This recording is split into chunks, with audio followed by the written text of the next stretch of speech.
If you're a Casio collector, then you probably remember your very first Casio. For me, back in 1982, when I was just a young whippersnapper, I got the F-85. This little beauty is the watch that got me into Casio.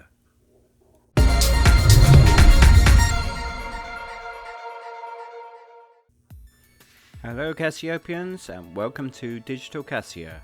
I hope you're all keeping well. Today we'll be taking a look at the F-85, a vintage resin watch from 1982. For a watch that's going on 40 years old, this one still looks good. To me, this is just how watches should look like, with the aesthetics of the lettering and the way that everything is presented is just, to me, is top notch. So this is a resin watch with stainless steel buttons on the right and an inset button on the left. Now oddly enough, the inset is actually the mode and not an adjust button, which is what you'd normally find on these Casio watches. So we show the stainless steel back, and you can see that this is a push-on type back, so it's held on with friction, and it also has a serial number, which was typical back then. Even the budget watches had serial numbers. Now the band here is obviously new, it's not the original that it came with. Now I replaced it with the F-84W band, which I believe is what the F-85 originally came with. Now the case above the crystal and below the crystal has this textured kind of grooved piece, which is okay, but that wears down over time, so finding one of these without the nicks is pretty rare, to be honest. So you can see the light is one of the old style that does a really poor job at night, but I guess if it's dark enough you might just make out the time. Okay, the bottom right button shows the date. So we'll take a look at the functions. So we're just going to go through the functions to get to the set time. We'll set the time first on this.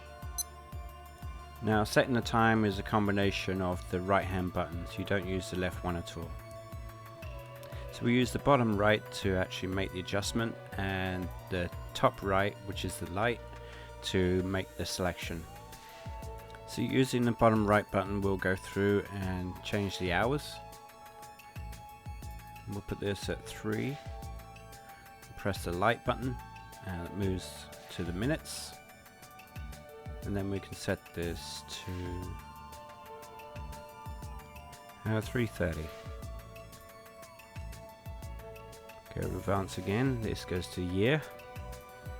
It starts at 1980.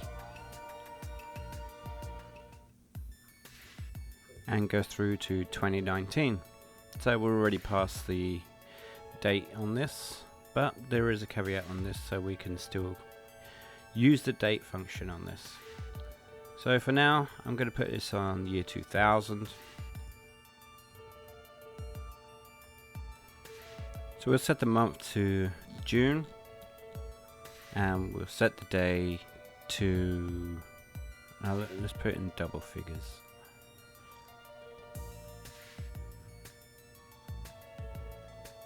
'15th should do it. Okay, so now we can change the day.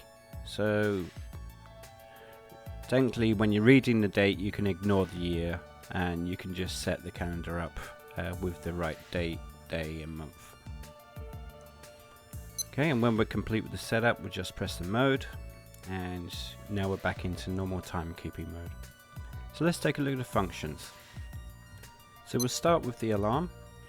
And to adjust the alarm, we press the light button, and then like it is with the time, we use the bottom right to change the hours and the minutes. So we'll set this to go off at 3:32.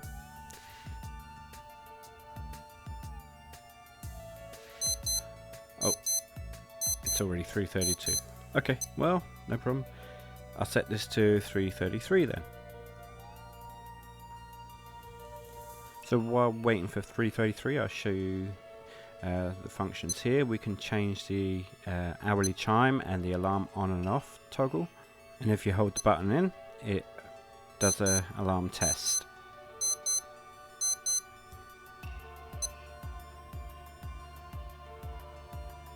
Okay, so let's take it back to the time.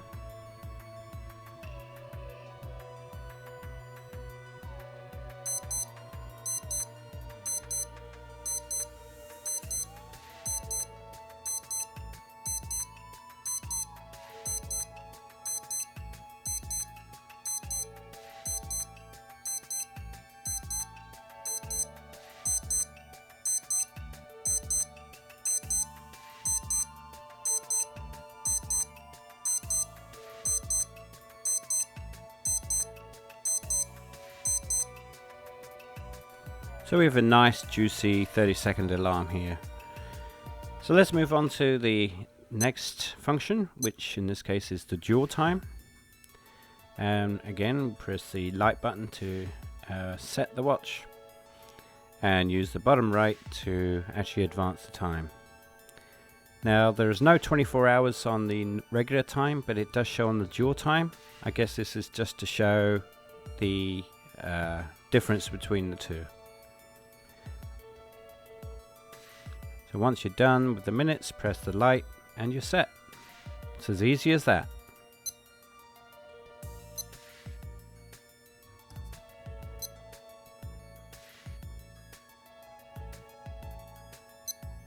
So the final function of this watch is the chronograph or stopwatch. We press the bottom right to start and stop the time, and we have a top right, which is the lap time or split time. So once you press the lap, press it again to continue with the stopwatch. We can let's do a lap time again. Now if we stop the stopwatch while the lap is still running, we press the lap again to see the second time, and press it once again to reset. So that's it. That is all the functions of the F-85. Not a lot, I know, but it's adequate and pretty much gets the job done. So taking a closer look at the crystal here, you can see the contrast of colours with the use of the yellow and white lettering. We have the grey and the yellow surrounding the LCD. To me this is just perfect. The contrasts, and there's no gimmicky 10-year battery life or anything like that. Although it does say lithium at the top, which was kind of revolutionary back then. So let's see how this looks on the wrist.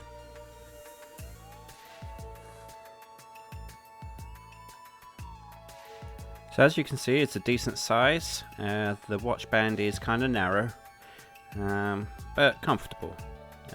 A wider band may have been a better choice, but I wanted to try and keep this original. Now, people who are not Casio aficionados probably won't recognize this as a vintage model, but we who know better know better. So there's only one variation to this watch, and it's quite unique. It's a movie tie-in for the Megaforce movie, which came out in 1982. To be quite honest, it was a pretty terrible movie.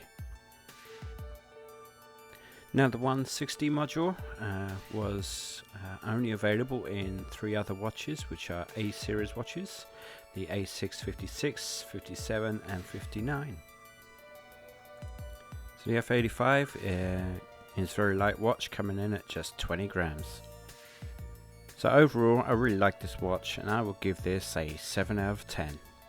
So I'll leave you with the specs.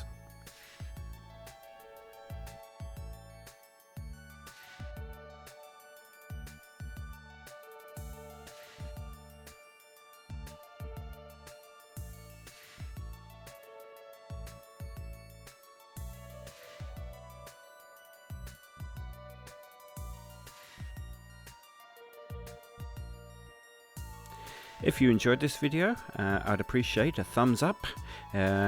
Obviously, if you didn't like it, you can hit the thumbs down. But I would rather you didn't.